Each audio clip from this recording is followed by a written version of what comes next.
নমস্কার, শুরু করছি জনতার দরবার। রাত ঠিক ৮টা। আমি জানি আপনি অপেক্ষা করছেন আজ কি নিয়ে আলোচনা হবে জানার জন্য। আসুন শুরুতেই আজ জনতার দরবারে আলোচ্য বিষয় আপনাদের সামনে আনি। মূল যে বিষয়গুলোতে আমরা ফোকাস করব, ভোট পরবর্তী হিংসা মামলা, রাজ্যে অনাস্থা হাইকোর্টের, অত্যন্ত কড়া মন্তব্য করেছে হাইকোর্ট, সবিস্তারে বলবো আপনাদের। এরপর আলিপুরদুয়ারে বিজেপিতে ভাঙন, শেষের শুরু বললেন মুকুল, এটাও দেখবেন সবিস্তারে। তৃতীয় বিষয়, বিজেপি এবং তৃণমূলের মধ্যে বঙ্গ রাজনীতি, পিছনে কোন কৌশল কাজ করছে তার পুঙ্খানুপুঙ্খ বিশ্লেষণ হবে আজ।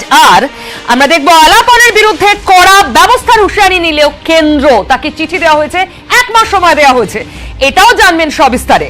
এরপর টিকা নিয়ে তুতু বেড়ায় কেন্দ্র রাজ্যের। আর কোন বিষয়, রাজ্যে ৩২,০০০ শিক্ষক নিয়োগের ঘোষণা করলেন মুখ্যমন্ত্রী। আরো দু একটা বিষয় রয়েছে, তবে মুখ্য বিষয় এগুলোই আমরা এরপর আপনাদের সঙ্গে আলাপ করাবো আমাদের অতিথিদের। কিন্তু তার আগে আজ ঠিক কি বলে ভর্ৎসনা করলো কলকাতা হাইকোর্ট, কি বলল রাজ্যকে, কতটা অস্বস্তি বাড়লো রাজ্যে, দেখাবো শুরুতেই।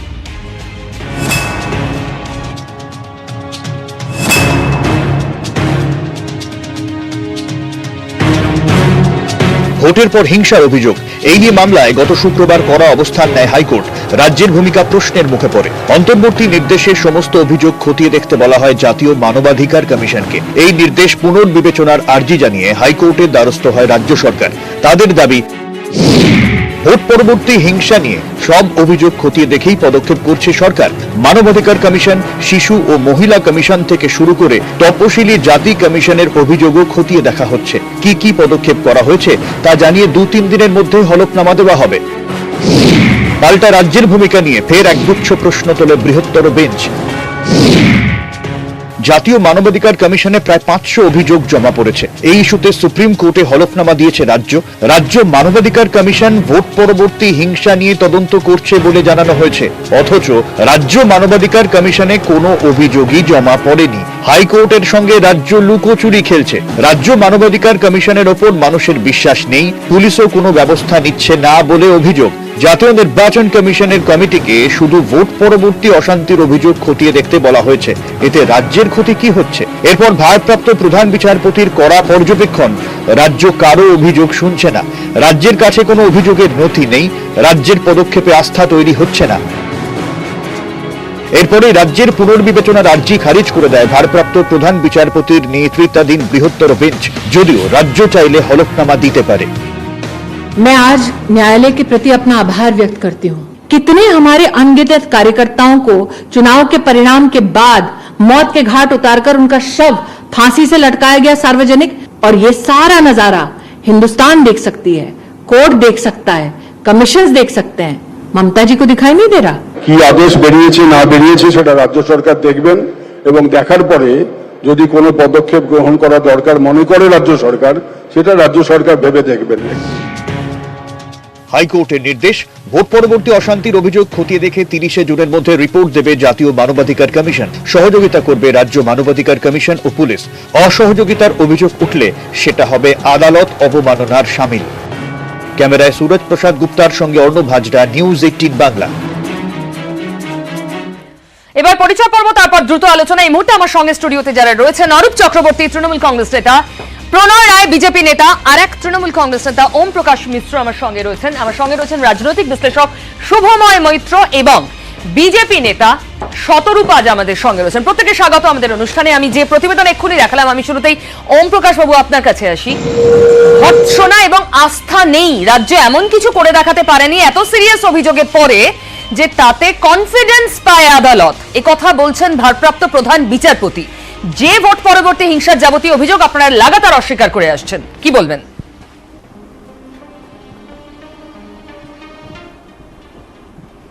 প্রথমত আপনি আমাকে বলুন যে ভোট পরবর্তী ঘটনাবলী বা হিংসা বলতে কি বোঝায়।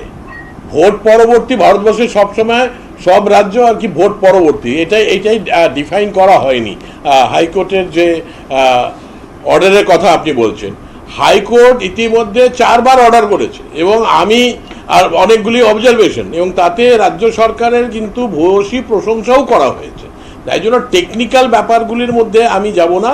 আমি এইটুকু বলতে পারি, যখন থেকে তৃতীয়বারের জন্য সরকার গঠন করা হয়েছে তার পরবর্তী রাজ্য পুলিশ প্রশাসনের দায়িত্বে যারা রয়েছেন তারা যথাযথভাবে সেই ভূমিকা প্রতিপালন করেছেন। যেই সমস্ত হিংসার ঘটনা ঘটেছিল যখন রাজ্য নির্বাচন কমিশনের আয়ত্তাধীন ছিল, যখন তৃণমূল কংগ্রেসের বহু কর্মী তারা হিংসার শিকার হয়েছিলেন, এটা অতি অবশ্যই স্বীকার্য যে বিজেপিরও কিছু কর্মী হিংসার শিকার হয়েছিলেন। সেই সমস্ত ব্যাপারে নির্বাচন কমিশন আর কি যথাযথ ব্যবস্থা গ্রহণ করেনি। রাজ্য প্রশাসন পরিচালনার দায়িত্ব পাওয়ার পর থেকে যথাযথ ব্যবস্থা গ্রহণ করা হচ্ছে এবং সেই সমস্ত ব্যবস্থাকে কেন্দ্র করে হাইকোর্টের এর আগের অবজারভেশন আমরা শুনেছি রাজ্য সরকারের প্রশংসিত হয়েছে। আমি ওম প্রকাশ বাবু আমি আসবো, আমি প্রত্যেককেই শুধু অনুরোধ করে রাখছি একটু সংক্ষিপ্ত রাখবেন নিজেদের বক্তব্য, যাতে আমরা বারবার আসতে পারি। ওম প্রকাশ বাবু আমি আসবো। প্রণয়দা, দেখুন, ওম প্রকাশ বাবু যেটা বললেন এর যদি সামান্য অংশটা সত্য হতো তাহলে হাইকোর্টকে ইন্টারিম অর্ডার দিয়ে এইসব বলতে হতো না যে জাতীয় মানবাধিকার কমিশনের নেতৃত্বে কমিটি তৈরি করতে হতো না। বাস্তবতা এটাই যে রেজাল্ট ডিক্লেয়ার পরে মমতা ব্যানার্জি শপথ নেওয়ার পরে আজ অব্দি 27 জন কর্মী আমাদের খুন হয়েছে, কিন্তু মমতা ব্যানার্জি বলছেন কিচ্ছু হয়নি, তাদের পোস্টমর্টেম রিপোর্ট আছে, তাদের স্পেসিফিক কেস হয়েছে, মুখ্যমন্ত্রী স্বীকারই করছেন না। এই অবস্থায় জানিয়ে যখন হাইকোর্ট জাতীয় মানবাধিকার কমিশনকে দায়িত্ব দিল, তারপরেও সেটার জন্য আবার যাতায়াতের জন্য আবার কোর্টে যেতে হলো। এত নির্লজ্জ একটি সরকার। যদি কিছু নাই হয়ে থাকে, কোর্টের কাছে যখন এভিডেন্স জমা পড়েছে, যখন কোর্ট দেখিয়ে দিচ্ছে এগুলো হয়েছে, জাতীয় মানবাধিকার কমিশন কমিটি তৈরি করে সেগুলো বার করছে, তারপরে আবার তার জন্য যাচ্ছে। অর্থাৎ কোথাও প্রত্যক্ষ এবং পরোক্ষভাবে প্রশাসনের মদতে এই কাজ হয়েছে। আজকে যারা ঘরের থেকে ফিরে আসছে এরকম অভিযোগ এসছে, আমাদের কর্মীদেরকে বলা হয়েছে সাদা কাগজে সই করে দিতে, যে করোনার জন্য তারা বাইরে ছিল। এই অবস্থাও হয়েছে এই পশ্চিমবঙ্গে।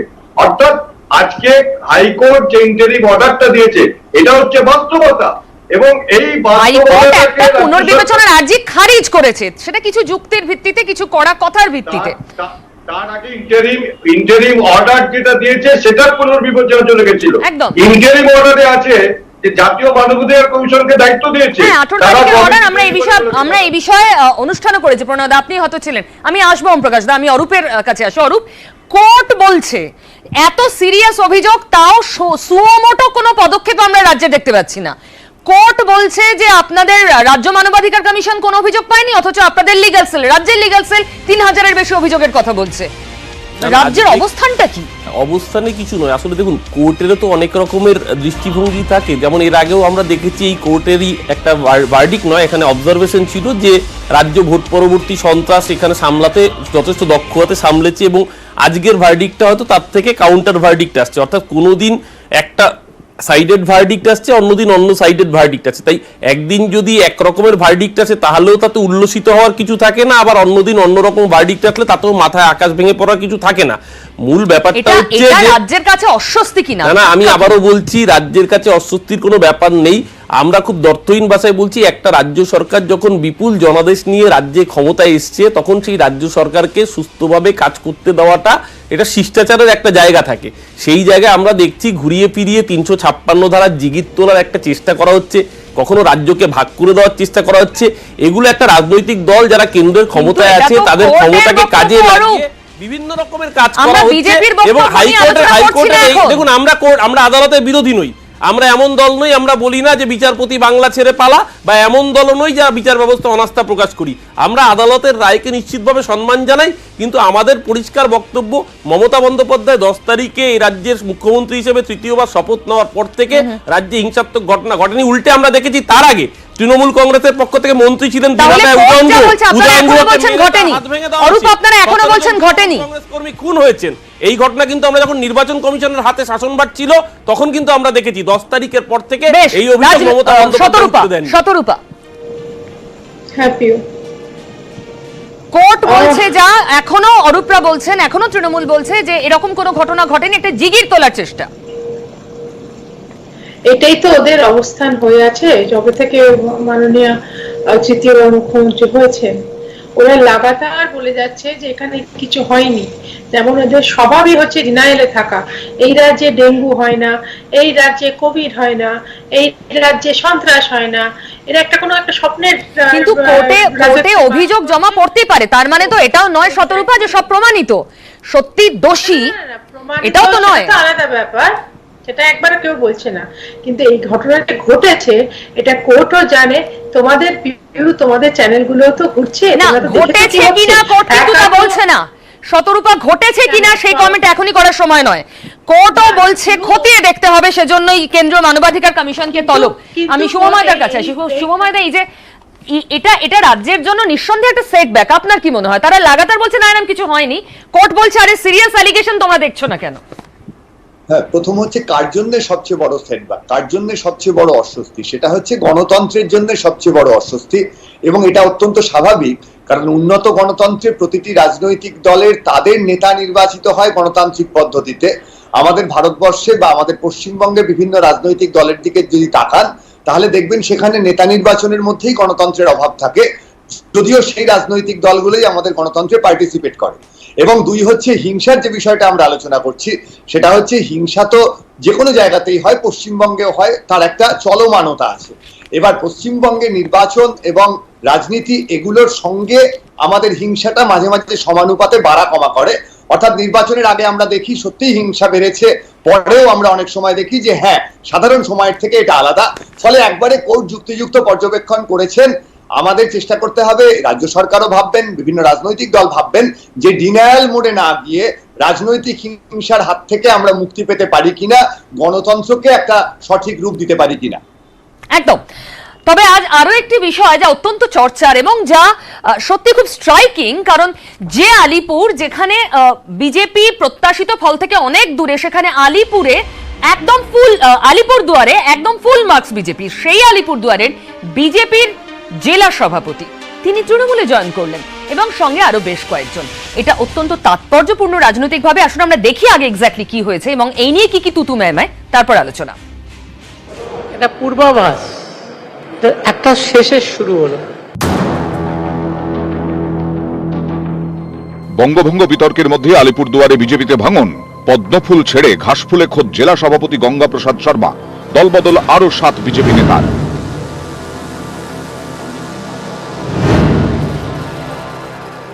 এটা পূর্বাভাস, গত লোকসভা নির্বাচনেও যে আসন পেয়েছিল সেটা কিন্তু উত্তরবঙ্গ থেকে পেয়েছিল, বিজেপির আসন। সুতরাং স্বাভাবিকভাবে এটা পূর্বাভাস, এটা একটা শেষের শুরু হলো। মুকুল রায় বেশি দিন বিজেপি করেননি, তার জন্য বিজেপিটা ঠিক জানেন না। নতুন দলে যোগ দিয়ে পুরনো দলকে আক্রমণ। যখন ভারতীয় জনতা পার্টি জেলা নেতৃত্বকে তোয়াক্কা না করে জেলা থেকে সরাসরি মানুষকে কলকাতা নিয়ে এসে জয়েনিং করেছে, দিল্লি নিয়ে গিয়ে জয়েনিং করেছে, জেলা নেতৃত্বকে ইনফরমেশন দেওয়ার যোগ্যও মনে করেনি। আমি তার প্রতিবাদ করেছিলাম।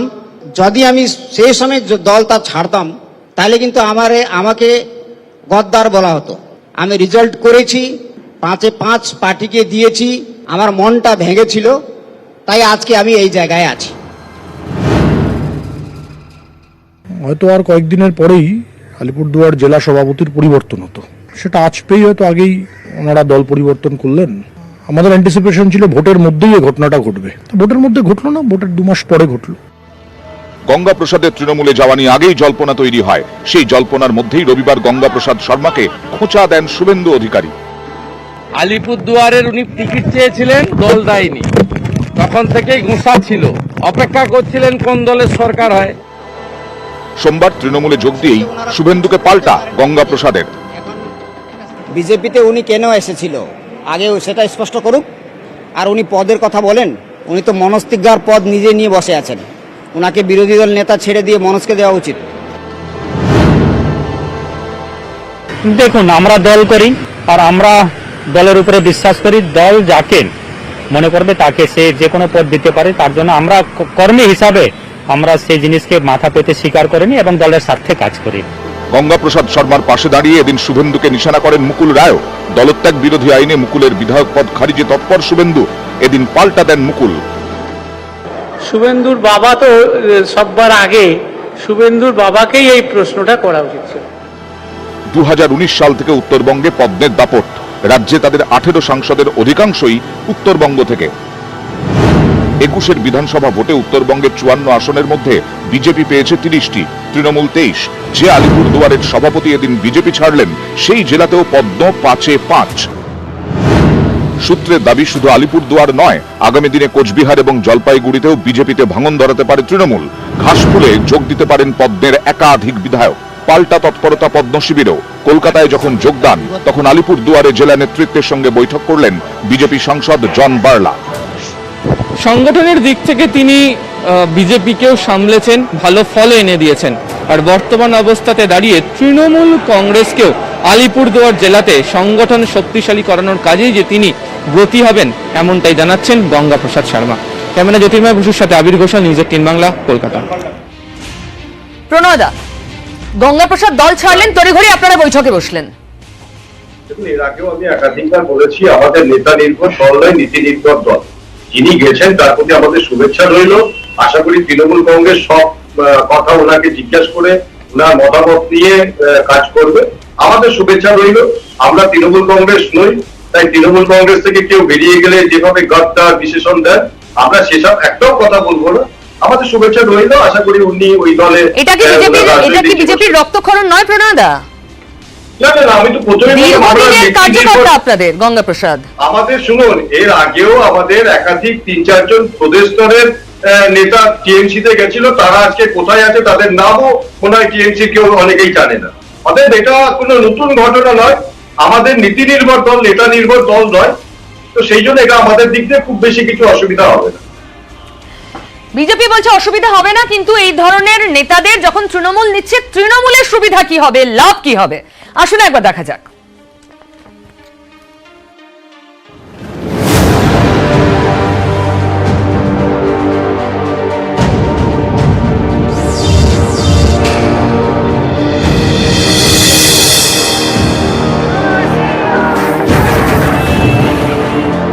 পূর্বাভাস একটা শেষের শুরু হলো, উত্তর বাংলার মানুষ সবসময় বঞ্চিত হয়েছেন স্বাধীনতার পর থেকে, তাই তারা মানুষ বিজেপিকে ভোট দিয়েছেন যে বিজেপি এর উন্নয়ন করবে। তৃণমূল কংগ্রেস বিজেপি সব দলের নজরে উত্তরবঙ্গ। 21-এর ভোটের পর 24-এর লক্ষ্যে উত্তরবঙ্গই প্রথম বাজি বলছেন রাজনৈতিক পর্যবেক্ষকদের একাংশ। 2019-এর লোকসভা ভোটে উত্তরবঙ্গের 8টির মধ্যে 7টিতে জেতে বিজেপি। উত্তরবঙ্গের 8 জেলায় মোট বিধানসভা আসন 54টি। লোকসভা ভোটের নিরিখে 54 আসনের মধ্যে 37টিতেই এগিয়ে বিজেপি, তৃণমূল 13টিতে। 2021-এর বিধানসভা নির্বাচনেও 30টি আসন জিতেছে বিজেপি, তৃণমূল কংগ্রেস জিতেছে 23টি। 19 থেকে 21-এর নির্বাচনে উত্তরবঙ্গে অনেক ভালো ফল করেছে তৃণমূল কংগ্রেস। পর্যবেক্ষকরা বলছেন 24-এ দিল্লিতে নির্ণায়ক ভূমিকা পেতে উত্তরবঙ্গে আরো সাফল্য দরকার তৃণমূল কংগ্রেসের। মুকুল রায় তৃণমূলে ফিরেছেন। সোমবার মুকুল রায়ের উপস্থিতিতে বিজেপির শক্ত ঘাঁটি আলিপুরদুয়ার সংগঠনে বড় সড় ভাঙন। তৃণমূলের টার্গেট কি স্পষ্ট করেছেন খোদ মুকুলই। গত লোকসভা নির্বাচনেও যে আসন পেয়েছিল সেটা কিন্তু উত্তরবঙ্গ থেকে পেয়েছিল, বিজেপির আসন। সুতরাং স্বাভাবিকভাবে এটা পূর্বাভাস, একটা শেষের শুরু হলো। উল্টো দিকে 19-এ উত্তরবঙ্গের সাফল্য ধরে রাখা এখন জোর চ্যালেঞ্জ বিজেপিরও। 2019-এর লোকসভা ভোটে রাজ্যের 42-এর মধ্যে 18 লোকসভা আসনে জেতে বিজেপি। উত্তরবঙ্গ, জঙ্গলমহল, রারবঙ্গে ভালো ফল করে পদ্ম শিবির। 2021-এ উত্তরবঙ্গে আলিপুরদুয়ার, কোচবিহারে ভালো ফল। বিষ্ণুপুর লোকসভা এলাকাতেও ভালো ফল। গত কয়েকদিনে এই এলাকাতেই বঞ্চনার অভিযোগ। अलग राज्य अगर यूटी हो जाता है, कम से कम केंद्र तो हमारा सुरक्षा बनेगा। আমরা রাঢ়বঙ্গের মানুষরা দীর্ঘদিন ধরে বঞ্চিত। মুখ্যমন্ত্রী সবাইকে বহিরাগত বলেন, আমরাও রাঢ়বঙ্গে আওয়াজ তুলব, মুখ্যমন্ত্রী বহিরাগত। কোনো কিছু বঞ্চনা হলে তারা ভোট দিত না, বাংলার মানুষ তাড়িয়ে দিয়েছে। এখন বঞ্চনা, আরে বঞ্চনা তো আপনারা করেছেন। ভারতীয় জনতা পার্টির নীতি পরিষ্কার আছে। আমরা পশ্চিমবঙ্গকে একটা রাজ্য হিসাবেই দেখি, আর সেই রাজ্যের পরিবর্তন এবং তার উন্নয়নের জন্য ভারতীয় জনতা পার্টি কাজ করছে। কখনো জন বার্লা, কখনো সৌমিত্র খা বা আনন্দ বর্মন। পরপর বিতর্কিত মন্তব্য, উল্টোসুর রাজ্য বিজেপির শীর্ষ নেতাদের। রাজনৈতিক বিশ্লেষকরা বলছেন আদতে জল মাপতে চাইছেন বিজেপি নেতারা, উত্তরবঙ্গ হোক বা রাঢ়বঙ্গ। বিশ্লেষকরা বলছেন আঞ্চলিক দাবি দাওয়ার সামনে এনে জোড়া কৌশল নিচ্ছে পদ্ম শিবির। আঞ্চলিক দাবি দাওয়ার সামনে এনে একদিকে তৃণমূল কংগ্রেসের উপর চাপ সৃষ্টি, তেমনি কেন্দ্র শাসিত অঞ্চলের মতো দাবি তুলে দিল্লির দরবারে বাংলা নিয়ে সংঘাত জিইয়ে রাখা। আসলে বিজেপিরও এখন টার্গেট 2024, জেতা আসন ধরে রাখতেই বাছাই সাংসদরা অঞ্চল ভিত্তিক বঞ্চনার দাবিতে সরব। নিউজ 18 বাংলা। একদিকে তৃণমূল বিজেপি থেকে লোক আনছে যারা বিজেপির দীর্ঘদিনের, যারা বিজেপির ইম্পর্টেন্ট পজিশনে ছিলেন, যেমন মুকুল রায়, যেমন আমরা আজ দেখলাম আলিপুরদুয়ারের জেলা সভাপতি। অন্যদিকে বিজেপির এটাতে যতটা ডেন্ট হচ্ছে, একই সঙ্গে জন বার্লা অস্বস্তিও অনেকটা বেড়ে গেল এক ধাপে, কারণ সৌমিত্র খা তিনিও সুরে সুর মিলিয়েছেন জন বার্লার সঙ্গে এবং তিনি তো জঙ্গলমহল রাজ্য দাবি করছেন। শুনুন কি বলেছেন তিনি। ना सीएम सुनती है, ना डीएम सुनती है, ना यहाँ पर आपका प्रशासन सुनता है, ना एसपी डीएम। अलग अलग राज्य अगर यूटी हो जाता है, कम से कम केंद्र तो हमारा सुरक्षा बनेगा। আজকে উত্তরবঙ্গকে এই 70 বছর ধরে শুধু বঞ্চনায় পেতে হচ্ছে। দলগতভাবে এগুলো কোনো সাপোর্ট হয় না, পার্টি কেন ভাগ করতে যাবে, কিন্তু এলাকার মানুষ চাইছে এখন যে মুখ্যমন্ত্রীকে বহিরাগত করা হোক।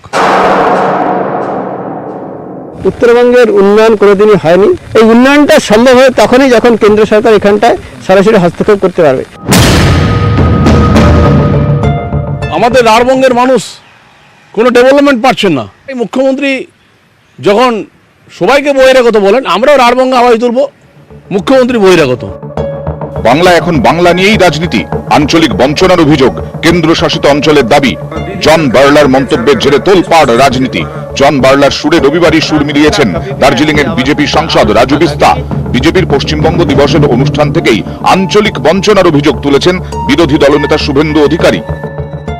আমাদেরও তো মেদিনীপুর, জঙ্গলমহল, সুন্দরবন, বাঁকুড়া, পুরুলিয়া, বীরভূম, বর্ধমান, আমাদেরও তো যন্ত্রণা আছে। এই যন্ত্রণা, ক্ষোভ, অভিমান জন বাল্লার যেমন আছে, গোটা পশ্চিমাঞ্চলে আমাদের সকলের আছে, গ্রামের এমএলএ সবার আছে। যারা পশ্চিমবঙ্গ দিবস পালন করে তারা একই সঙ্গে পশ্চিমবঙ্গকে ভাগ করতে চায়। এর থেকে হাস্যকর দ্বিচারিতা আর কি হতে পারে? পাঞ্জাবে তো বিজেপি আছে, তাহলে ওখানে 23শে জুন ওরা কেন পাঞ্জাব দিবস পালন করছে না? যারা একই সঙ্গে পশ্চিমবঙ্গ দিবস পালন করেন তারা একই সঙ্গে উত্তরবঙ্গকে একটা পৃথক কেন্দ্রশাসিত অঞ্চল বলে ঘোষণা করতে চান। এর মধ্যে দিয়ে কতটা বাঙালি বিরোধিতা, কতটা ইতিহাস বিরোধিতা এবং কতটা বঙ্গ বিরোধিতা আছে, এটা আপনারাই বিচার করে দেখুন। ক্রমেই চড়ছে রাজনীতির পারদ। জন বার্লার বিরুদ্ধে উস্কানিমূলক মন্তব্যের অভিযোগ। থানায় অভিযোগ দায়ের তৃণমূল কংগ্রেসের। কোচবিহারের দিনহাটা, কোতোয়ালি, বক্সিরহাট, পুন্ডিবাড়ি ও শীতলকুচি থানায় অভিযোগ। বিজেপি বাংলা ভাগ করতে চায় না, আগেই স্পষ্ট করেছেন দিলীপ ঘোষ। তবে তিনিও বঞ্চনার অভিযোগে সরব। তাদের এই অপসারণের জন্য হতাশ হয়ে গিয়ে অনেক মানুষ এই ধরনের কমেন্ট করছেন। বাংলার মানুষ সবাই দেশপ্রেমিক, কাউকে দেশপ্রেম শেখাতে হবে না, তাতে সাধারণ মানুষের বিশ্বাসটাই চলে যাচ্ছে সরকারের উপরে। পর্যবেক্ষকদের একাংশের মতে অনুন্নয়ন, বঞ্চনার অভিযোগ এবং আঞ্চলিকতার ইস্যুকে সামনে রেখে আদতে 24-এর আগে জল মাপতে চাইছে বিজেপি। জঙ্গলমহল, উত্তরবঙ্গে 19-এর আসন 24-এ ধরে রাখাই এখন পদ্ম শিবিরের টার্গেট। নিউজ 18 বাংলা। একদিকে বিজেপির অস্বস্তি বাড়ছে, একদিকে একের পর এক সাংসদ যারা সোচ্চার হচ্ছেন, পৃথক একটা অস্তিত্ব চাইছেন। অন্যদিকে দল ভাঙিয়ে তৃণমূল কতটা বেনিফিটের জায়গা আছে। প্রণতার কাছে যাওয়ার আগে ওম প্রকাশ দা আমাদের সঙ্গে রয়েছেন। ওম প্রকাশ দা, এই যে আজ জেলা সভাপতি, আগের দিন আমরা দেখলাম মুকুল রায়, এটা কতটা লাভবান হবে তৃণমূল? কি উদ্দেশ্য হতে পারে আপনাদের? দেখুন, আপনারা যে বিষয় নিয়ে একটু আগে প্রতিবেদন দেখাচ্ছিলেন, স্পষ্টতই বোঝা যাচ্ছে যে বাংলায়, পশ্চিম বাংলায় অশান্তি সৃষ্টি করবার একটা উদ্দেশ্য রয়েছে। এখানে সাম্প্রদায়িক বিভাজনটা কাজে আসেনি, তাই জন্য এখন সামাজিক সংগতিকে বিনষ্ট করবার জন্য আঞ্চলিকতাবাদকে সামনে রেখে মিনিস্ট্রি অফ হোম অ্যাফেয়ার্স দ্বারা কোঅর্ডিনেটেড এবং বিজেপি আরএসএস দ্বারা আর কি অভিনীত এই সমস্ত অপচেষ্টা। এখানে পশ্চিমবঙ্গে রাজনৈতিক স্থায়িত্ব রয়েছে। মুখ্যমন্ত্রী এবং আমাদের রাজ্য সরকার যে সমস্ত নির্বাচনী প্রতিশ্রুতি দিয়েছিলেন সেগুলিকে পূর্ণ করা হচ্ছে এবং বর্তমান যে অর্থনৈতিক উন্নয়ন এবং সার্বিকভাবে বাংলার যে অবস্থান সেটাতে ঈর্ষান্বিত হয়ে বিজেপি এখানে ষড়যন্ত্রমূলক একটা অবস্থান গ্রহণ করছে। এর ফলে বিজেপির মধ্যেই কিন্তু ভাঙন দেখা দিচ্ছে। প্রচুর মানুষ তারা তৃণমূল কংগ্রেসের সঙ্গে যুক্ত হতে চাইছেন। সবাইকে আমরা গ্রহণ করতে রাজিও না, সেটা সম্ভবপর হবে না। কিন্তু বেশ কিছু জায়গায়, যেমন কি এই যে আলিপুরদুয়ারের জেলার সভাপতির কথা বললেন, তাকে আমরা সাদর দেখলাম, আমরা আপনারা সাদরে গ্রহণ করেছেন। আমি এখানে শতরূপার কাছে আসি। শতরূপা, মুকুল রায় সর্বভারতীয় সহসভাপতি, গঙ্গা প্রসাদ বাবু, তিনি আলিপুরদুয়ার, যেখানে এই প্রবল আপনারা যে প্রত্যাশা থেকে এত দূরে রইলেন, আলিপুরদুয়ার আপনাদের নিরাশ করেনি, সেখানকার জেলা সভাপতিকে তৃণমূল নিয়ে নিচ্ছে। এটা তো একটা শক্তি প্রদর্শন ও তৃণমূলের একই সঙ্গে বার্তা দেওয়া, তোমাদের যেগুলো গড় সেখানে ডেন্ট করছি। তৃণমূল কি করছে সেটা নিয়ে আমাদের খুব একটা মাথা ব্যথা নেই। এই বার্তাটা আপনারা কিভাবে নিচ্ছেন? আমি সেটাই বলছি পিউ, যে তৃণমূলের কি বক্তব্য, তৃণমূল কোথায় গিয়ে ডেন্ট করছে সেটা নিয়ে আমাদের মাথা ব্যথা নেই।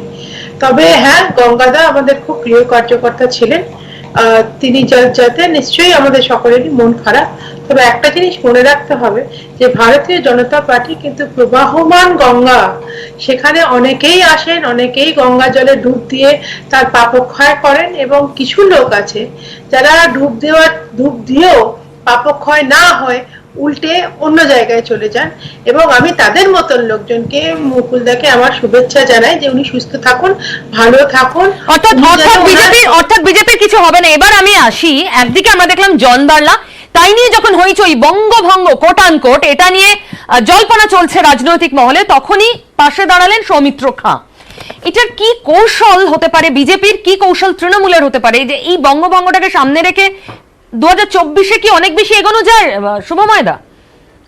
হ্যাঁ, দেখুন, মূল বিষয়টা হচ্ছে বিজেপি কিন্তু একটি রাষ্ট্রবাদী দল এবং তাদের যে নীতির কথা যেটা বারবার আলোচিত হচ্ছে সেটা কিন্তু শুধুমাত্র পশ্চিমবঙ্গের দিকে তাকিয়ে ঠিক হয় না।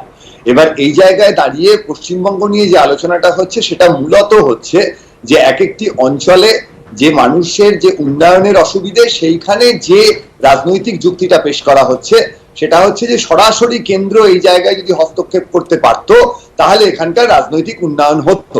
কিন্তু আমার মনে হয় একই সঙ্গে বিজেপির যারা একেবারে প্রথম সারির নেতা বা বিজেপির যারা নীতি ঠিক করেন তারা খুব ভালোভাবেই জানেন যে এই মুহূর্তে পশ্চিমবঙ্গ ভাব হওয়া বা পশ্চিমবঙ্গে 356 জারি করা, এগুলো এই মুহূর্তে অবশ্যই একটা নির্দেশিত বিষয় নয়, কিন্তু এটা একটা রাজনৈতিক একটা কাজ চলছে যেটার মাধ্যমে মানুষের কাছে তারা থাকতে পারছেন না। এটা কি শুভময়দা, এখানে কি এই যে ধরুন বঙ্গভঙ্গ, নতুন করে এই শব্দটা তো বঙ্গ রাজনীতিতে এলো ভোট পরবর্তী পর্যায়ে, এটা বিজেপিকে কি অক্সিজেন দেবে?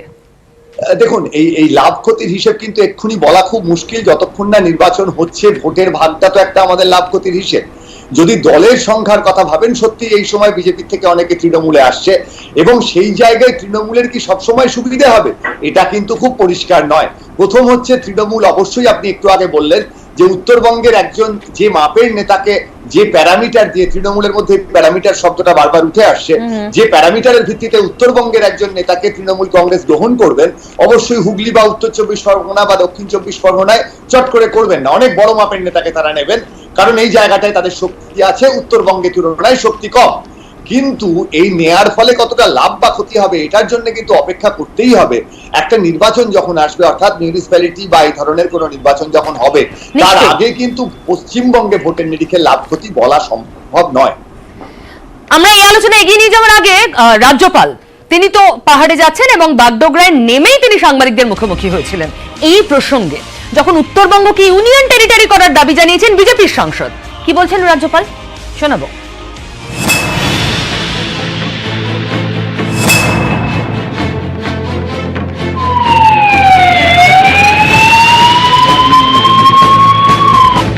আলিপুরদুয়ারের বিজেপি সাংসদের উত্তরবঙ্গকে কেন্দ্রশাসিত অঞ্চল করার দাবি, এই ইস্যুতে তোলপাড় রাজ্য রাজনীতি।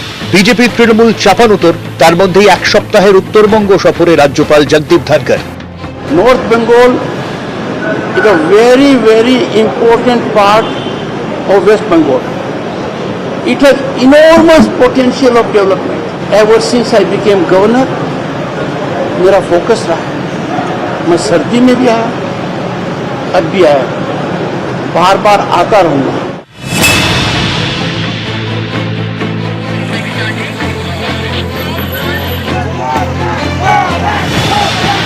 রাজ্যপালের কনভয় এগিয়েছে, জায়গায় জায়গায় দেখানো হয়েছে কালো পতাকা। রোহিণী গেট, কার্শিয়ং, দার্জিলিং স্টেশন, राज्यपाल के कालो पताका। राज्यपाल के दरवाजे 24 घंटे खुले हैं।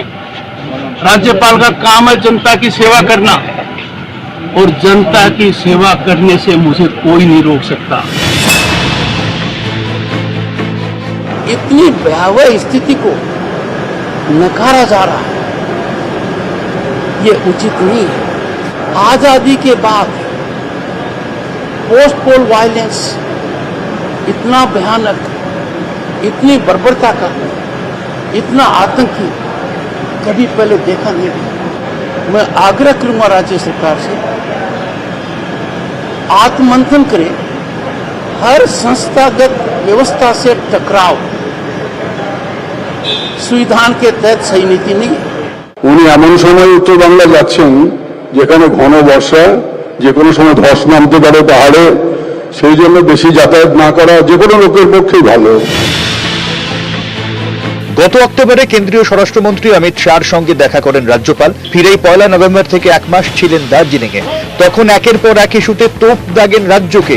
এবারও দিল্লি থেকে ফিরেই ফের উত্তরবঙ্গ সফর, শুরু থেকেই সরব। শিলিগুড়ি থেকে পার্থপ্রতিম সরকার, নিউজ 18 বাংলা। আমি প্রণয়দার কাছে আসি, যে প্রসঙ্গটা বারবার আসছে, আপনাদের জন বার্লা অস্বস্তি বাড়াচ্ছেন সৌমিত্র খাঁ। জন বার্লা আপনারা আগের দিনই আপনি শোতে বলেছিলেন ওটা ওনার মতামত, দল এটা নিয়ে কিছু বলেনি। আরো একজন দলের ইম্পর্টেন্ট নেতা এই বিষয়ে সুর এক মেলাচ্ছেন।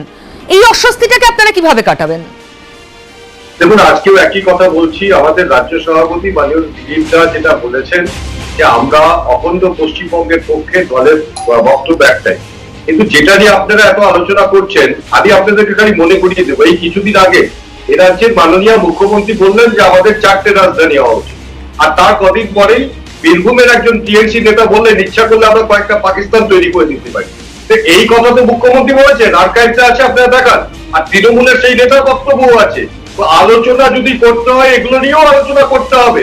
আজকে যে হিন্দু হোমল্যান্ডের জন্য পশ্চিমবঙ্গের সৃষ্টি হয়েছিল, রোহিঙ্গারা এসে, বাংলাদেশের মুসলিম অনুপ্রবেশকারীরা এসে আমাদের যদি ডেমোগ্রাফিকে চেঞ্জ করে দেয়, এখানকার মানুষ যদি নিরাপত্তাহীনতায় ভোগে, তাতে যদি কাউরের মনে হয় যে কেন্দ্রশাসিত অঞ্চল হওয়া উচিত, সেটা নিয়ে আলোচনা হওয়া উচিত। কেন্দ্রশাসিত অঞ্চল হবে কি হবে না, তার থেকেও বড় কথা সমস্যাটা আছে কি নেই, উত্তরবঙ্গের উন্নয়ন হয়েছে কি হয়নি, উত্তরবঙ্গের মানুষ নিরাপত্তাহীনতায় ভুগছে কি ভুগছে না। আজকে জয় বাংলা বলে জেহাদিরা আজকে সেখানে আপনি এগুলো বলছেন কেন? এটা কি জন বার্লার পোস্টের সাপোর্টে বলছেন? আপনারা প্রথম লাইনটা বলছেন বিধিবদ্ধ সতর্কীকরণের মতো আমরা অখণ্ড বাংলা চাই, তারপরে উত্তরবঙ্গের কি কি বঞ্চনা তার একটা তালিকা সামনে আনছেন। এটা কোন কৌশল আপনাদের? কোনো কৌশল না, বাস্তবতাটা তুলে ধরছি। জন বার্লার একজন জনপ্রতিনিধি, তিনি বলছেন তার এলাকার মানুষ নিরাপত্তাহীনতায় আছে। না, তাহলে কি এই বঞ্চনার প্রেক্ষিতে জন বার্লার বক্তব্যকে আপনারা সমর্থন করছেন? কি চাইছেন তাহলে? উত্তরবঙ্গের, আমি নিজে উত্তরবঙ্গের ছেলে, আমি জানি উত্তরবঙ্গের কি অবস্থা, শিক্ষা থেকে স্বাস্থ্য সমস্ত কিছুই কলকাতায় আসতে হয়। এটা উত্তরবঙ্গবাসী যারা উত্তরবঙ্গের মানুষ তারা জানে। স্বাধীনতার এত বছর পরেও সিপিএম সরকার, উত্তরবঙ্গ বঞ্চিত, কিন্তু জন বার্লা যা বলছেন তাকে সমর্থন করছে না দল, বলছেন প্রণয় রায়।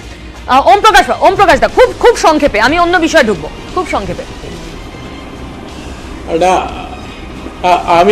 আমি ছোট্ট করেই বলছি যে বিজেপির এটা একটা স্ট্র্যাটেজি। আপনি ঠিকই বলেছেন যে কৌশল, যে তারা কার্যত আর কি কিভাবে পশ্চিমবঙ্গে অশান্ত সৃষ্টি করা যায় তার জন্য তারা প্রচেষ্টারত। এবং গোটা ব্যাপারটাই কিন্তু মিনিস্ট্রি অফ হোম অ্যাফেয়ার্সে অমিত শাহ তারা আর কি ঠিক করে দিয়েছে, এবং তার ফলে এই ধরনের একটা দ্বিমুখী কৌশল নিচ্ছেন। একটি রাজ্য সরকারের বিরুদ্ধে যারা ক্ষমতায় এসেছে এখন মাত্র 45 দিন পর্যন্ত হয়নি, তো সেই সরকারের বিরুদ্ধে একটা চক্রান্ত চেষ্টা করা হচ্ছে। তার কারণটা হচ্ছে যে বাংলায় আর কি বিজেপি রিজেক্টেড হয়েছে, তাই জন্য তারা এখন নানাবিধ অপচেষ্টার মাধ্যম দিয়ে সামাজিক সংগতিকে বিনষ্ট করবার চেষ্টা করছে। আমি আসবো, কিন্তু আজ বিভিন্ন বিষয়ের মধ্যে অন্যতম গুরুত্বপূর্ণ বিষয় অবশ্যই আলাপন বন্দ্যোপাধ্যায়। তাকে আবার চিঠি দিল কেন্দ্র এবং কেন্দ্র বুঝিয়ে দিল এই বিষয়ে তারা একেবারেই পিছপা হবে না। একবার সময় দেওয়া হলো আবার আলাপন বন্দ্যোপাধ্যায়কে, কড়া পদক্ষেপের হুঁশিয়ারিও নেওয়া হলো। আমি ঠিক এই প্রসঙ্গে অরূপের কাছে আসি। অরূপ, আলাপন বন্দ্যোপাধ্যায়কে আবার চিঠি, আচরণবিধি ভঙ্গের অভিযোগ তার বিরুদ্ধে। তিনি যদি যথাযথ উত্তর না দিতে পারেন তাহলে একদম একতরফা সিদ্ধান্ত নিয়ে নেবে কেন্দ্র। প্রিয়, আমাকে প্রায় আধা ঘন্টা পরে বলার কথা মনে পড়ার জন্য তোমাকে ধন্যবাদ। আলাপন বন্দ্যোপাধ্যায়ের ব্যাপারটা দেখুন, বাঙালিকে সব রকমভাবে তো এখানে একটা বঞ্চনার শিকার করা হচ্ছে এবং যে কোনো বাঙালি আজকে বিজেপির কাছে শত্রু হিসেবে আত্মপ্রকাশ করছে। আলাপন বন্দ্যোপাধ্যায় বাংলা এবং বাঙালির অন্যতম মেধার প্রতীক। স্বাভাবিকভাবেই তার যে রিটায়ারমেন্টের সময় পেরিয়ে গিয়েছিল, রাজ্য সরকার তার ভিত্তিতে এক্সটেনশন চেয়েছিল। রাজ্য সরকারের চাওয়া এক্সটেনশন সেটা কেন্দ্র গ্র্যান্ট করেছিল এবং সেই গ্র্যান্ট করার পরে যখন তারপর আবার তাকে ডেপুটেশনে তুলে নেওয়ার কথা বলা হয়, আলাপন বন্দ্যোপাধ্যায় নির্দিষ্ট দিনে তার যে রিটায়ারমেন্টের দিন সেই দিনকে রিজাইন করেছেন। এইটা টেকনিক্যাল আইনি বিষয়, আলাপন বন্দ্যোপাধ্যায় তার উত্তর দেবেন, কিন্তু এটা একজন বাঙালি হিসেবে আমাদের কাছে এটা পরিষ্কার মনে হচ্ছে যে যেহেতু আলাপন বন্দ্যোপাধ্যায় একজন শিরদাঁড়া সোজা করে চলা বাঙালি, মেরুদণ্ড নিয়ে চলা বাঙালি, তার জন্য আজকে মমতা বন্দ্যোপাধ্যায়ের কাছে পর্যদুস্ত হয়ে ওই মমতা বন্দ্যোপাধ্যায়কে না আক্রমণ করতে পেরে আজকে পূর্বতন যিনি আমাদের রাজ্যের মুখ্য সচিব ছিলেন তাকে আক্রমণ করা এক। দ্বিতীয়ত, আপনি যেহেতু আগের টাইমে আমাকে বলার সুযোগ দিলেন না, যদি আপনি আমি পরে আবার আসবো। আমি এই বিষয় শতরূপা হ্যারাসমেন্ট শিকার পরিষ্কার। দেখুন, আলাপন বন্দ্যোপাধ্যায়ের ব্যাপারটা পুরোপুরি একটা সরকারি ঘটনা, সরকারি ডিসিশন। এই ব্যাপারে পার্টিগত আমরা মন্তব্য করব না। এর পিছনে বিজেপির অঙ্গুলি হেলন রয়েছে। কলাইকুণ্ডায় ইয়াস নিয়ে বৈঠক থেকে যার সূত্রপাত সে দীর্ঘ, সে বিষয়ে আমরা অনেক জনতার দরবার করেছি। কেন্দ্র আবার চিঠি দিল, এটা পরিষ্কার হ্যারাসমেন্ট আপনারা বলেই যান, আপনারা হাজারবার বললেও এটা তো বিজেপির অঙ্গুলি হিলন নয়, কারণ এটা কেন্দ্রীয় সরকার এবং কেন্দ্রীয় সরকারের মানে আইএএস অফিসারের ভেতরের ঘটনা। এটা নিয়ে পার্টিগত মন্তব্য আমরা করতে রাজি নই। আমি এই প্রসঙ্গে একদম শুভময়দার কাছে আসি। শুভময়দা, আলাপন বন্দ্যোপাধ্যায় বাঙালি, যেটা মুখ্যমন্ত্রী নিজে বলেছেন, একজন বাঙালি আমলা বলেই তাকে এতটা হ্যারাস করতে হবে? এই বাঙালি বাহারি তত্ত্বটা এবারের 21-এর ভোটে খুব প্রমিনেন্ট ছিল এবং শাসক দল তার ডিভিডেন্ডও পেয়েছে। কোথাও কি এটা আবার মাথাচাড়া দিতে পারে এই ইস্যুকে ঘিরে? না, মানে বিভিন্ন ধরনের যে আইডেন্টিটি পলিটিক্স আমরা বলি, যে পরিচয়ের ভিত্তিতে রাজনীতি, সেটা তো পশ্চিমবঙ্গ গত 10-12 বছর ধরে ভালোই দেখছে। সুতরাং সেই জায়গায় দাঁড়িয়ে বিভিন্ন জাতিগোষ্ঠী থেকে শুরু করে বা এরপর হয়তো পুরুষ মহিলা বা মোহনবাগান ইস্ট বেঙ্গল, পুরো সমস্ত বিষয়ই যেখানে আমাদের কোন রকম একটা পরিচয় আছে, তার সঙ্গে রাজনীতি যে সম্পৃক্ত হয়ে যাবে এটা অত্যন্ত স্বাভাবিক। কারণ আমরা তো সবসময় উন্নয়নের রাজনীতি নিয়ে আলোচনা করি না, এর মধ্যে দোষের কিছু নেই। রাজনীতির আউটকামটা হচ্ছে ভোটের ফলাফল। এবার এই বিশেষ বিষয়টি নিয়ে যেটা বলার প্রয়োজন সেটা হচ্ছে যে দেখুন, এগুলোর মধ্যে অনেকটাই কোর্টের বিষয় আছে যেগুলো অত্যন্ত টেকনিক্যাল। সেই জায়গায় দাঁড়িয়ে ভবিষ্যতে কি ঘটবে বলা খুব শক্ত, কিন্তু মূল বিষয় হলো আইএএস এবং আইপিএস, তাদেরকে তো সাধারণভাবে রাজনৈতিক নেতাদের সঙ্গে কাজ করতে হয়। ফলে রাজনীতির দ্বন্দ্বে যদি আইএএস বা আইপিএস অফিসার যারা অত্যন্ত পড়াশোনায় ভালো মানুষ, যারা দেশের জন্য কাজ করেন, তাদের যাতে খুব বিপদ না হয়, এটা রাজ্য এবং কেন্দ্রীয় সরকার একসঙ্গে দেখবেন, এই আবেদনটুকুই আমরা করতে পারি। আরো একটা খুব গুরুত্বপূর্ণ বিষয় আমি দৃষ্টি আকর্ষণ করব আপনাদেরও। প্রশান্ত কিশোর আজ আরো একবার শরদ পাওয়ারের সঙ্গে দেখা করেছেন, এক সপ্তাহে 2 বার। কারণ কি? 2024-এর সলতে পাকানো শুরু হচ্ছে। শরদ পাওয়ার যেখানে একটা কি রোল প্লে করতে পারেন, মমতা বন্দ্যোপাধ্যায়ের দূত হয়ে প্রশান্ত কিশোর সেখানে যাচ্ছেন। খুব উল্লেখযোগ্য, আগামীকাল শরদ পাওয়ার বিভিন্ন যে বিজেপি বিরোধী দল তাদের ইনভিটেশন পাঠিয়েছেন তাদের নেতৃত্বকে, যাতে একটা বৈঠক হয়। আমি প্রণয়দার কাছে আসি এই প্রসঙ্গে। প্রণয়দা, 2024 এখনো দূর, 2022 খুব কাছে, উত্তরপ্রদেশ খুব কাছে, 23-এও গুরুত্বপূর্ণ রাজ্যে নির্বাচন রয়েছে। যদি এই সলতে পাকানোটা শুরু হয় এবং টেস্ট হতে হতে যায়, কতটা হার্ডল পেরোতে হতে পারে সর্বভারতীয় স্তরে বিজেপিকে? দেখুন, এর আগেও আমি বলেছিলাম যদি নিয়ে কোনো আলোচনা হতে পারে না। আমাদের বিরোধী দলের যারা আছে তারা চেষ্টা করবে আমাদেরকে পরাজিত করার, আর আমরা চেষ্টা করব আমরা যাতে জয়ী হই। এটাই তো রাজনীতি। তো আমাদের বিরোধী যারা আছে, সবচেয়ে বড় কথা হলো রাজনৈতিক দল হিসেবে, রাজনৈতিক নেতা হিসেবে তারা সক্ষম না। একজন প্রফেশনালকে 500 কোটি টাকা দিয়ে হায়ার করতে হচ্ছে যে তাদেরকে গাইড করার জন্য। আর আমরা আমাদের সংগঠন, আমাদের নেতারা এতটাই ক্যাপেবল যে আমাদেরকে কোনো লোককে হায়ার করতে হয় না। এবার গণতন্ত্রে মানুষ শেষ কথা বলে, যখন নির্বাচন আসবে, নির্বাচনে আমরাও যাব, ওরাও যাবে, মানুষ সমর্থন করবে, আমরা আবার। প্রণয়দা, আপনি যদি দিয়ে শুরু করলেন, এটা কিন্তু যদি নয়, আজ বৈঠকটা বাস্তব, আগামীকাল যে মিটিং হওয়ার কথা সেটাও বাস্তব, ইনভিটেশন পেয়েছেন, সুতরাং সলতে পাকানোর কাজ যে শুরু সেটা ধরে নিয়েই আপনাদেরও এগোতে হবে। না না, যদি আমি এই কারণে বললাম যে আমাদের পক্ষে কতটা হবে, এই ওই জায়গাতে বললাম, মানে আপনাদের কিছু অরূপ, এইটাতে আমরা আগেও দেখেছি সর্বভারতীয় স্তরে 2019 জানুয়ারি এ রাজ্যে বিরাট একটা পোস্টার আমাদের নজরে এসেছিল, তার আউটকাম কিচ্ছু হয়নি। বিজেপি বারবার সেই রেফারেন্সটা টানে, এবারও হবে না। দেখুন, তার পরবর্তীকালে ইতিহাস বদলে গিয়েছে। তার পরবর্তীকালের ইতিহাস ছিল একটা প্রি দোসরামে 19-এ হাফ 21-এ সাফ, আর পোস্ট দোসরামে নিজেরাই সাফ। এবং এই নিজেরা সাফ হওয়ার পেছনে যে ব্যাকগ্রাউন্ডটা ছিল সেটা দেশের প্রধানমন্ত্রী থেকে কেন্দ্রীয় স্বরাষ্ট্রমন্ত্রী শুধুমাত্র একজন মহিলাকে টার্গেট করে এসেছিলেন তাকে হারাবেন বলে। তারপরে নিজেরা বলেছিলেন 200-র বেশি আসন পাবেন, উল্টে দেখা গেছে তৃণমূল কংগ্রেসের কাছে গোহারা হেরে বাড়ি চলে গিয়েছেন। সারা ভারতবর্ষের মানুষের কাছে নরেন্দ্র মোদীর এই যে দিশাহীন অর্থনীতি, এই যে দিশাহীন ভ্যাকসিন সহ এই কোভিড পরিস্থিতি সামলাতে পারার ব্যর্থতা, সামগ্রিক বিষয়ে নরেন্দ্র মোদীকে পরাস্ত করতে পারেন একমাত্র মুখ হিসেবে উঠে এসেছেন মমতা বন্দ্যোপাধ্যায়। তার সাথে সাথে তার এতদিনের সর্বভারতীয় রাজনৈতিক দক্ষতা এবং অভিজ্ঞতা, বিভিন্ন কেন্দ্রীয় দপ্তর সামলানোর অভিজ্ঞতা এবং সর্বভারতীয় বিভিন্ন দলের নেতা নেতৃত্বের সাথে সমন্বয়। আজকে শুধুমাত্র উদ্ধব ঠাকরে বলছেন তা নয়, আজকে ডিএমকে স্ট্যালিন বলছেন, অখিলেশ যাদব বলছেন, অরবিন্দ কেজরিওয়াল বলছেন, ঝাড়খণ্ডের হিমন্ত সোরেন বলছেন, বিহারের তেজস্বী যাদব থেকে শুরু করে সর্বভারতীয় বিভিন্ন দলের যারা মাথা মধ্যমণি তারা মমতা বন্দ্যোপাধ্যায়ের পাশে এসে দাঁড়াচ্ছেন একটাই জায়গা থেকে, যে নরেন্দ্র মোদীকে যদি কেউ চোখে চোখ রেখে হারানোর ক্ষমতা রাখে তার নাম মমতা বন্দ্যোপাধ্যায়। 21 তো সির্ফ ট্রেলার হ্যায়, 24 में पूरी সিনেমা বাকি হ্যায়।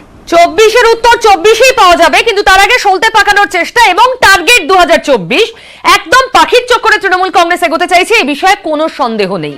বিজেপি কিভাবে কাউন্টার করতে পারবে, কতটা করতে পারবে, আমরা নজর রাখবো। আলোচনাও চলবে, জনতার দরবারে চলবে। ঠিক 2 মিনিট পর আবার ফিরে আসছি অন্য ইস্যুতে, সঙ্গে থাকুন। কেন্দ্র রাজ্যে তুতু ম্যায় ভ্যাকসিন নিয়ে।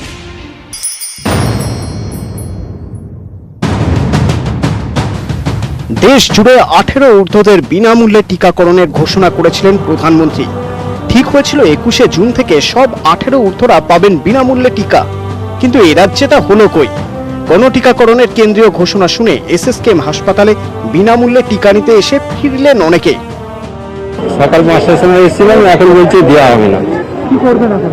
কি করে বলছিলাম প্রায়োরিটি এখানে দেওয়া হচ্ছে সুপার স্প্রেডারদের প্রথমত প্রায়োরিটি দেওয়া হচ্ছে। উনি আর কি বললেন যে ঠিক আছে বাইরে ওয়েট করতে, যদি আর কি সেরকম হয় তাহলে দেওয়া হবে, না হলে চলে যাবে। বিনা পয়সায় রাজ্যগুলিকে টিকা দেওয়ার ঘোষণা করেছেন প্রধানমন্ত্রী। রাজ্যগুলিকে আর সরাসরি টিকা কিনতে হচ্ছে না, কিন্তু তাতেও সংকট।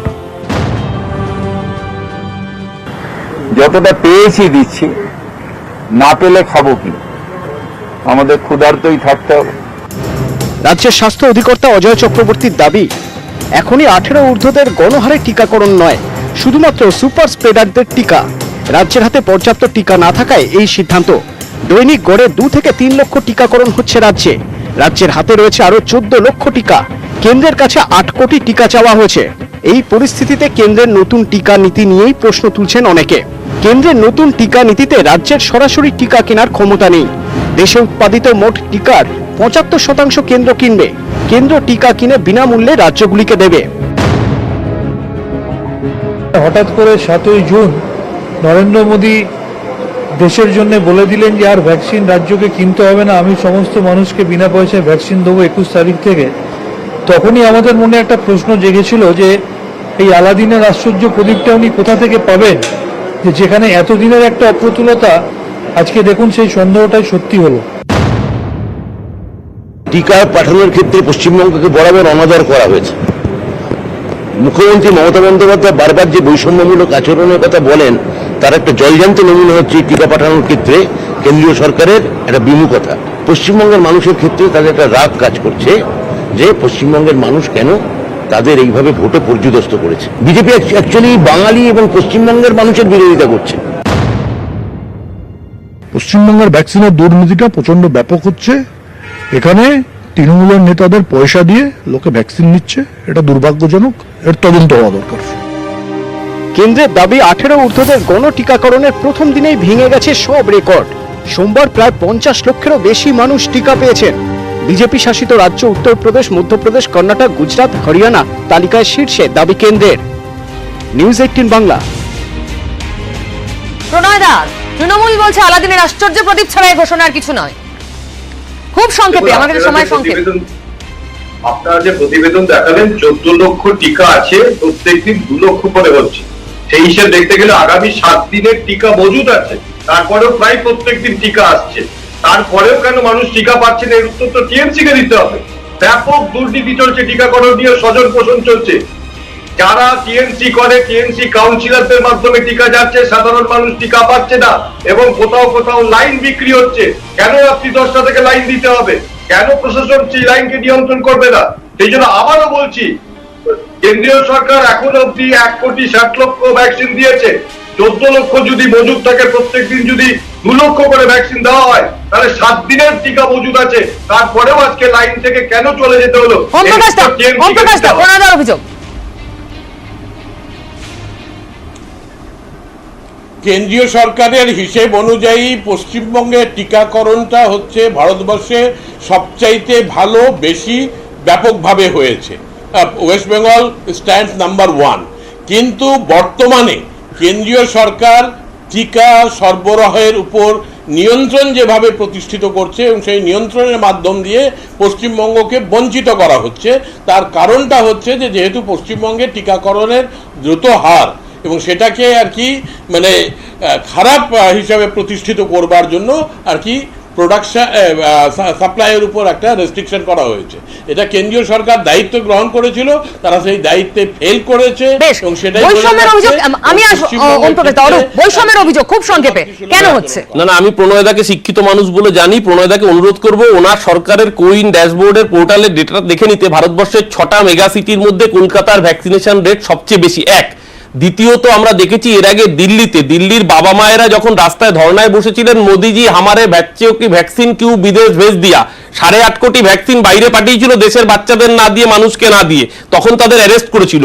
বিহারের নির্বাচনের আগে বলেছিল বিহারে জিতলে বিনা পয়সায় ভ্যাকসিন।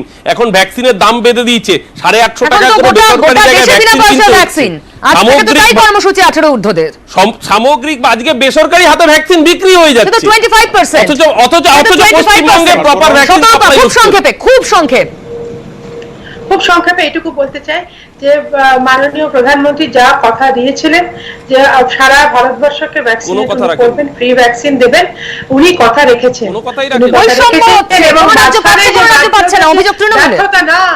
না, সে তো তৃণমূল লাগাতার ওরা অভিযোগ করে যেতেই পারে, কিন্তু ব্যাপারটা হচ্ছে যে এত ভ্যাকসিন থাকা সত্ত্বেও, তোমাদের প্রতিবেদন অনুযায়ী এত ভ্যাকসিন থাকা সত্ত্বেও রাজ্য সরকার দিতে, আপনার সরকারের ড্যাশবোর্ড পোর্টাল, একটু চুপ করুন, আপনি বলেছেন তো। হ্যাঁ, একটু চুপ করুন। যখন যে রাজ্য সরকারের যে ব্যর্থতা, সেটা মানুষ দেখতে পাচ্ছে যে একটা বেসিক ইনফ্রাস্ট্রাকচার রাজ্য বলছে কেন্দ্র ব্যর্থ, কেন্দ্র বলছে রাজ্য ব্যর্থ। কেন্দ্র বলছে রাজ্য ব্যর্থ। শুভময় দাকে আমি বলতে দিতে পারছি না, কিন্তু আমার ধারণা আমার সঙ্গে উনিও একমত যে আসলে মানুষের কথা ভাবা উচিত, অন্তত ভ্যাকসিনের ক্ষেত্রে। রাজনীতির বিষয় আরো অনেক রয়েছে। শেষ করবো আজকে জনতা দরবার। সঙ্গে থাকুন সোম থেকে শনি রাত 8টায়।